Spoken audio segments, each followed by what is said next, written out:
My girlfriend said, I need space, don't contact me for a while, then posted vacation photos with her ex. I respected her wishes, changed the locks, and sold her car that was in my name. When she returned, her key didn't work and her parking space was empty. Original post I, 30M. Guess I should start at the beginning. It's still kind of raw. Not gonna lie. About 3 weeks back, my girlfriend Emily, 28F, dropped a bomb via text. We'd been together nearly 2 years, living together in my apartment for the last year. Things felt okay? Maybe a bit distant lately, but nothing alarming. Or so I thought. The text came on a random Tuesday evening while I was prepping dinner.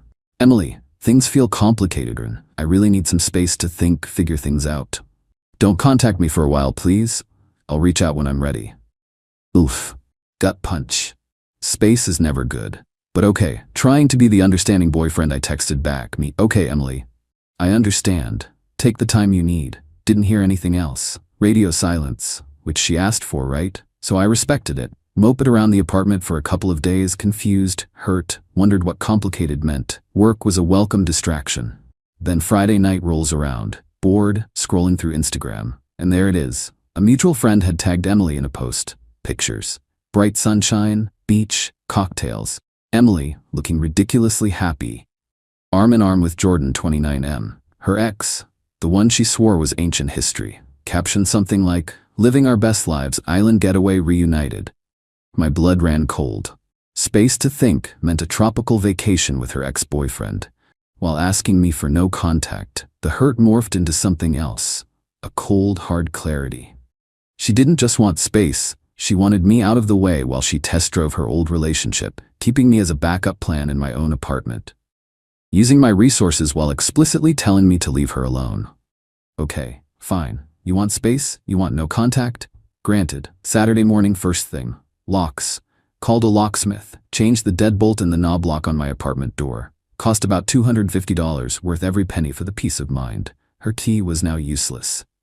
The car. This requires context. About 6 months ago, Emily's old clunker finally died. She needed a reliable car for her job, social media marketing, lots of client meetings apparently, but her credit wasn't great. I agreed to help. I bought a used but very decent Mazda CX-5, maybe $18. Crucially, the loan, title, and insurance are all solely in my name. The understanding was she'd make payments to me, which she did mostly, and it was her car to use. But legally, it was 100% mine. I never added her to the title or insurance. She treated it like hers, decorated it with fluffy dice, the works. I took the spare key, which I always kept, drove it to a trusted dealership nearby that buys used cars. Explained the situation briefly, need to sell, registered owner. They gave it a quick look, offered an initial fair market estimate, around $16,500, pending a full inspection and title check. I agreed to proceed and signed the initial paperwork to start the process. They said it would take a few business days to complete the inspection, finalize the offer, and handle the title transfer. I left the car there, took an Uber home. Her designated parking spot at the apartment complex? Empty. Her stuff. Didn't touch it yet. It's still in the spare room closet. Not throwing it out, that feels petty. But she wasn't getting back into my apartment without talking to me, which she explicitly requested not to do. Felt strangely calm, like performing necessary surgery. Hurt? Yeah, deep down. Felt like a total idiot. But anger wasn't the main driver, it was logic. She asked for space and no contact. She demonstrated the relationship was over by vacationing with her ex. I was simply respecting her request and protecting my assets and my home. Now I wait. According to Instagram, the best life vacation lasts another week. Let's see what happens when she gets back and her key doesn't work. Update 1. Update 1. Well, she's back. Showtime. It happened last Tuesday evening, about 9 p.m. I, Ryan 30M, was just watching some TV, trying to ignore the knot in my stomach. Heard keys jangling outside the door, then the scrape of a key in the lock. Silence. More scraping, frantic now. Then, pounding. Knock, knock, knock. Ryan, what is going on? Open the door. Emily's voice. Annoyed, not panicked. Yet. Took a deep breath. Opened the door just a crack, kept the chain on. She was standing there, suitcase beside her, looking tanned and upset. My key isn't working. Did something happen to the lock? No. I changed them. Calm voice. Level. Blinks. You what? Why would you do that? Me? You asked for space and no contact, Emily. I gave it to you, permanently. What are you talking about? I just needed some time. You can't just lock me out. Saw the vacation photos with Jordan. Looks like you figured things out. Her face went from annoyed to furious with a flash of panic. Cut. Emily.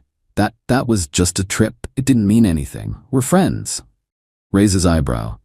Friends who go on romantic island getaways while asking their current boyfriend for space? Got it. Ryan, don't be ridiculous. Let me in. My stuff is in there. Where's my car? Her eyes darted to the empty parking spot. Where's my car, Ryan?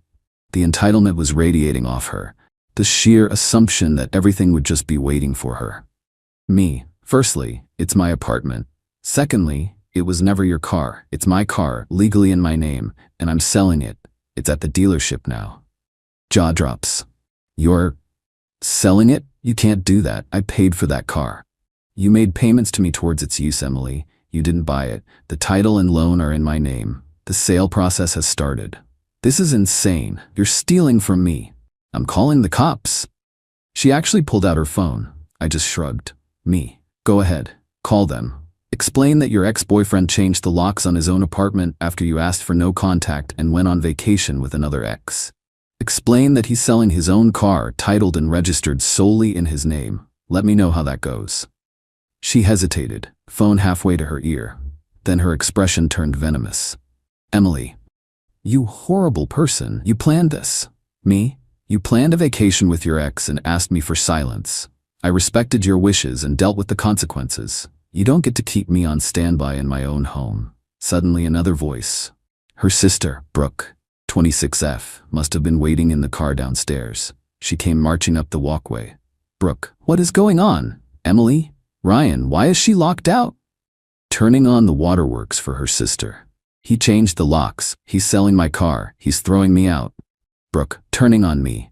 Are you serious? After everything she's done for you, you just kick her out and sell her things? It's my apartment, Brooke, and it was my car. She asked for no contact and went on vacation with Jordan. Check her Instagram. We're done here. She needed space. You're supposed to support her, not punish her. Support her cheating on me? No thanks. She made her choice. Now she can live with it. Emily started demanding her stuff. Right now, at 9 p.m. Me. Not happening tonight. You can arrange a time to pick up your belongings. Send me a text with a date and time. I'll have them boxed up near the door. You won't be coming inside further than the entryway. You can't dictate. I can. My apartment, my rules now. You wanted no contact? This is the new contact arrangement. Text me a time. Goodbye. Close the door. Lock the deadbolt. My hands were shaking slightly. Adrenaline, anger, residual hurt, but mostly relief. It was done. The confrontation was over for now. Heard them outside for another 5 minutes, Emily yelling, Brooke trying to calm her down while probably fueling the fire. Then they left. Couple hours later, got a text. Not from Emily, from Brooke's phone. Brooke's text, Emily needs her things tomorrow, 10 a.m. Be ready. No please, no thank you, just pure demand. Replied, okay. Spent the next few hours boxing up Emily's clothes, toiletries, books, knickknacks, everything I could find. Piled it near the door, felt cleansing. The dealership called later that week, maybe Thursday, said the inspection was done. The final offer was firm at $16,350, slight adjustment for tire wear. Went down there Friday afternoon, signed the final title transfer docs, and they handed me the check. Deposited it immediately. Felt like closing a very expensive, emotionally draining chapter. Let's see what tomorrow, the pickup day, brings. Expecting more drama. Update 2. The last week has been something else. The entitlement levels just keep rising. It's almost impressive. The pickup, 10 a.m. on the dot, Wednesday, as scheduled in the previous update. Knock at the door. Not Emily. It was Brooke and their mom, Karen. Emily was waiting in the car, apparently too distraught to face me, right? Karen immediately launched into it.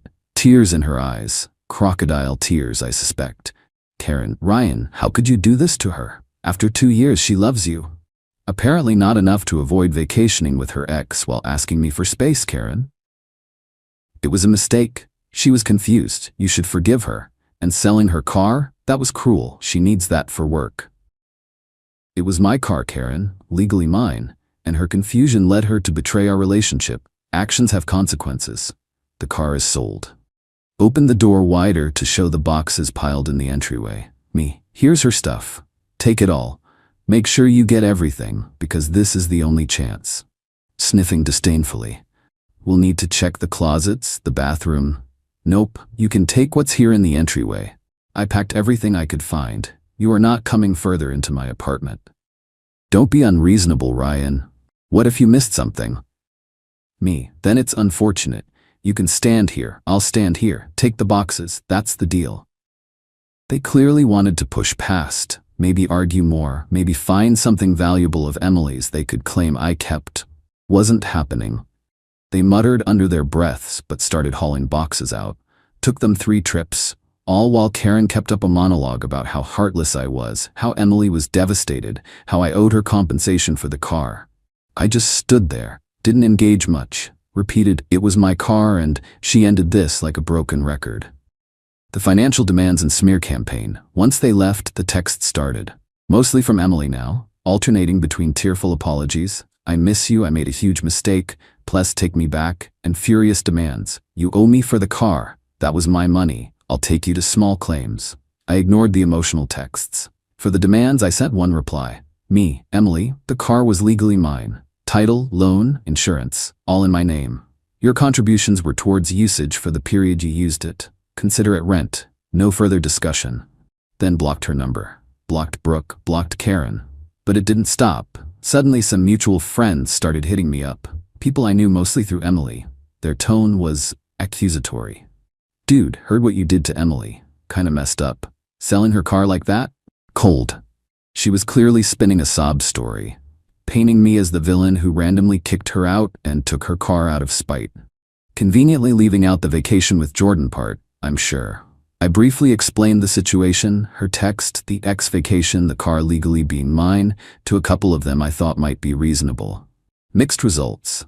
Some got it, some clearly bought her narrative. Whatever. People believe what they want. Dirty trick attempt.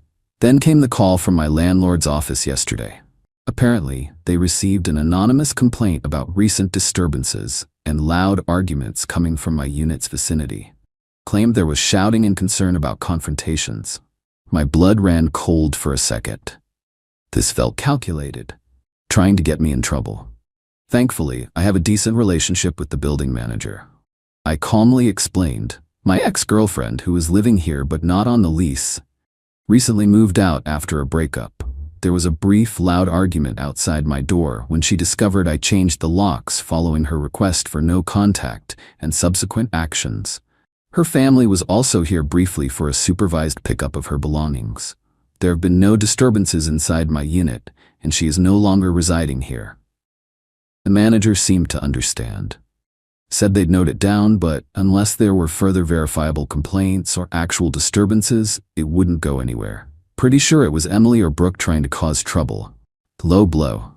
The X Factor got a message request on Instagram from Jordan, didn't open it, just deleted and blocked. Don't need or want to hear anything from him.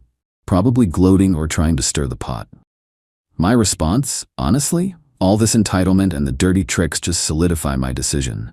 They aren't making me feel guilty, they're making me feel justified. This isn't just a mistake Emily made. This is who she is and who her enablers, Brooke, Karen, are. The revenge isn't some grand scheme, it's just letting them crash against the wall of reality. Apartment, secure. Lease is solely mine. Complaint went nowhere. Car sold. Money in my account. Legally airtight. Her stuff. Gone. Communication.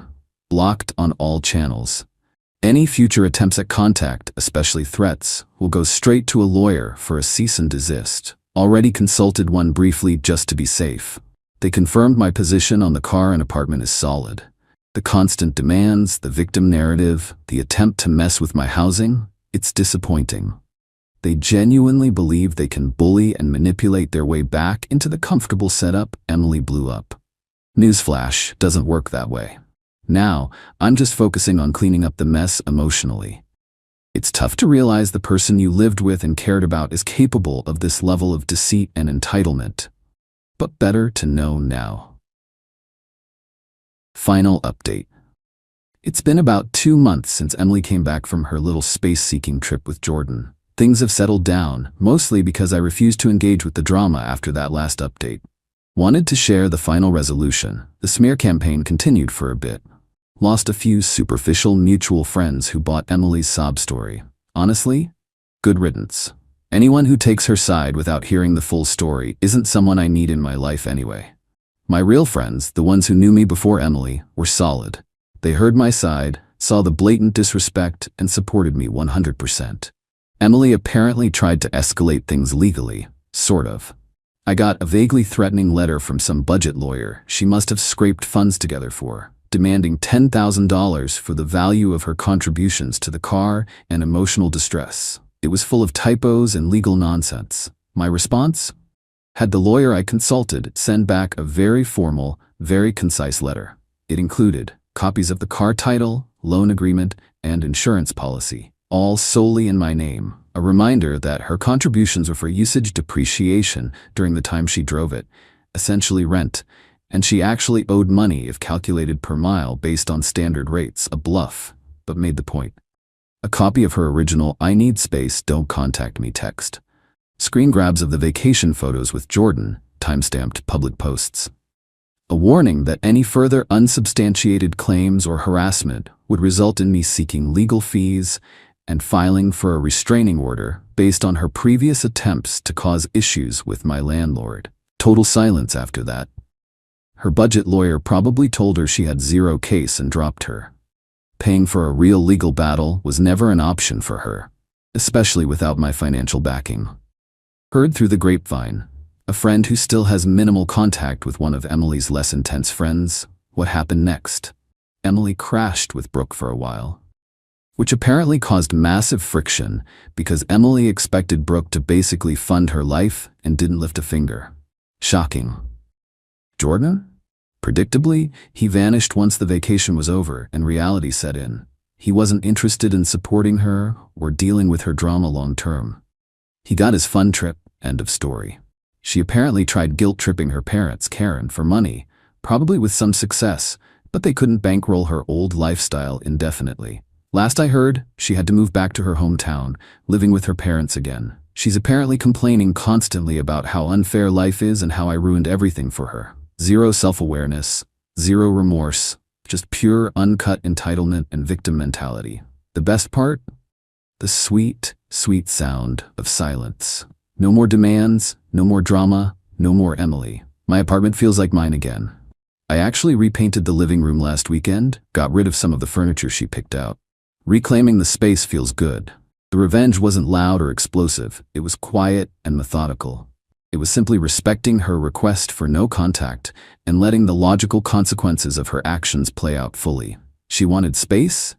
She got an infinite amount of it. She prioritized a fling with her ex? She got to deal with the fallout alone. She took my support, apartment, car, for granted? She lost it the second she broke the trust it was built on. Selling the car she thought was hers, the car that was her status symbol, while she was literally sunning herself with another guy? Yeah, okay. That part felt truly satisfying, not gonna lie. That empty parking space when she got back? Chef's kiss. That's the consequence hitting hard and visibly.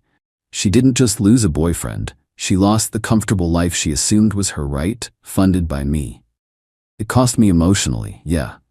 Took time to process the betrayal, but I handled it logically, protected myself, and refused to be a doormat. She thought she could play games, keep me dangling. She miscalculated badly. She faced the direct, unavoidable consequences of her own choices, and her entitlement couldn't shield her. That's the most satisfying outcome I could ask for. Good riddance to Emily. Time to really move on.